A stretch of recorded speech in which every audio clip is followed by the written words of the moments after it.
शर्त को लेकर जो सदन में देखिए बेफुदा सवाल था उनका। मैं समझता हूं कि इनके पास मुद्दा कुछ नहीं। ये पिछले सदन में भी, पिछले सरकार के दौरान भी ये बस जाति धर्म बांटों की राजनीति में लगे रहे। आज भी ये वही कर रहे हैं। सरकार का जब बजट पर कटौती प्रस्ताव पे बोलना होता है तो उस बजट पर बोले ना। अब वो बात करते हैं धर्म की, वो बात करते हैं जाति की। मैं नहीं समझता हूँ कैसे। देखिए, जाति धर्म से आप हिंदुस्तान को कब तक बांटोगे? अब हिंदुस्तान के लोग तरक्की चाह रहे हैं और पिछले सत्र में भी आपने देखा होगा, इन्होंने जाति धर्म का हवाला देते हुए पूरा 5 साल पार कर दिया। जनता ने क्या किया? जनता ने इनकी सीट को और घटा दिया, क्योंकि जनता प्रगति पर, जनता तरक्की पर सरकार को चुनना चाहती है। जनता भी अब जान चुकी है और झारखंड की जनता पढ़ी लिखी जनता है। 22 तारीख को चेन्नई में बैठक होनी है, स्टालिन ने उस बैठक को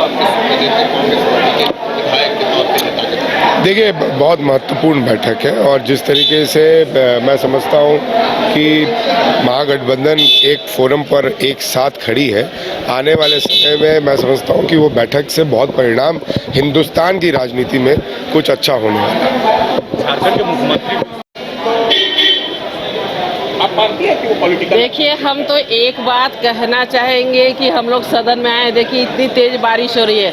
पता है ये बारिश क्यों हो रही है?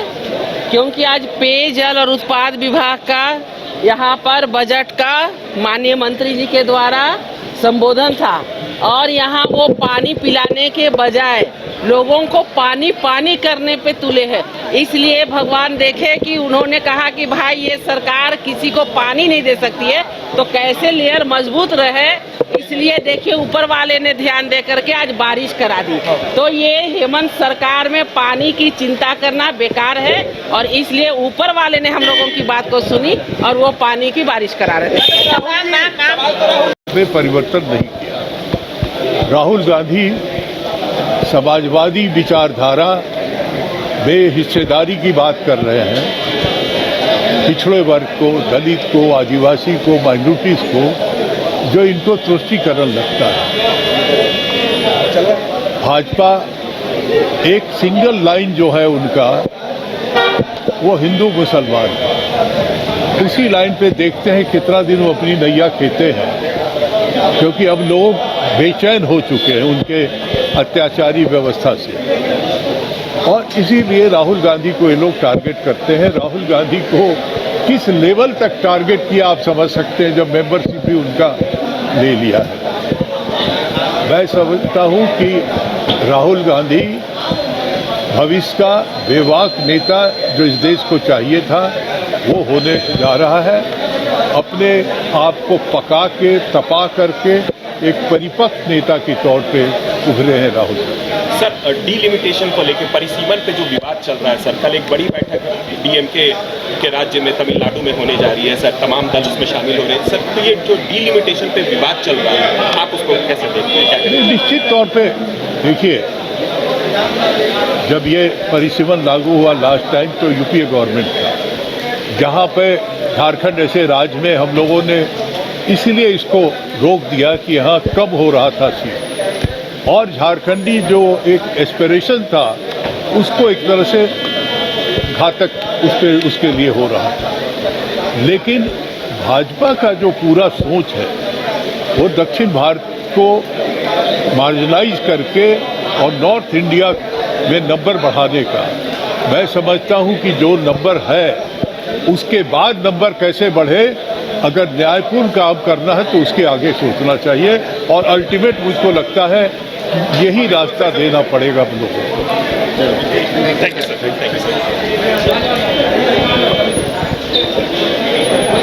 जब सरकार थी कांग्रेस दबी शायद महसूस कर रही थी। सेकेंड पार्ट में तो वो इतना उत्साहित लग रही है कि मतलब कुछ भी हो रहा है, तो क्या कुछ नहीं हो रहा है।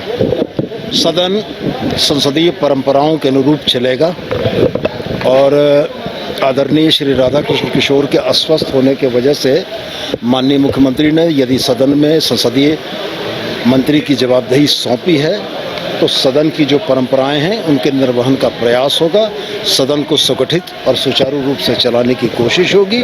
माननीय सदस्य अगर कहीं विचलन करते दिखेंगे तो निश्चित रूप से उनको टोक कर उनको ये बताया जाएगा कि संसदीय परंपराओं का अनुपालन करना हर सदस्य का कर्तव्य है।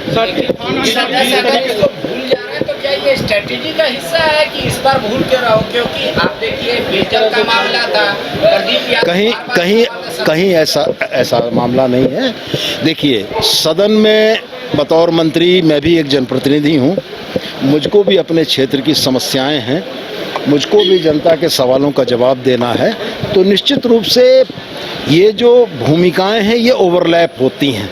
कभी कभी अति उत्साह में कुछ सदस्यों के द्वारा अगर ये कहा भी गया तो इसका कोई अर्थ निकाले जाने की आवश्यकता नहीं है। सब कुछ बेहतर है और यह सत्र बेहतर परफॉर्म करेगा और बिजनेस ऑफ हाउस स्टेट के लिए बेहतर होगा। दबा के रखे इसलिए वो लोग ज्यादा बाउंस बैक कर रहे हैं। कहीं ऐसा कोई विषय नहीं है। भारतीय जनता पार्टी के सदस्य भी संसदीय परंपराओं के आचरण से अगर विमुख होंगे तो बतौर संसदीय कार्य मंत्री उनके कर्तव्यों को याद दिलाना भी मेरा कर्तव्य होगा।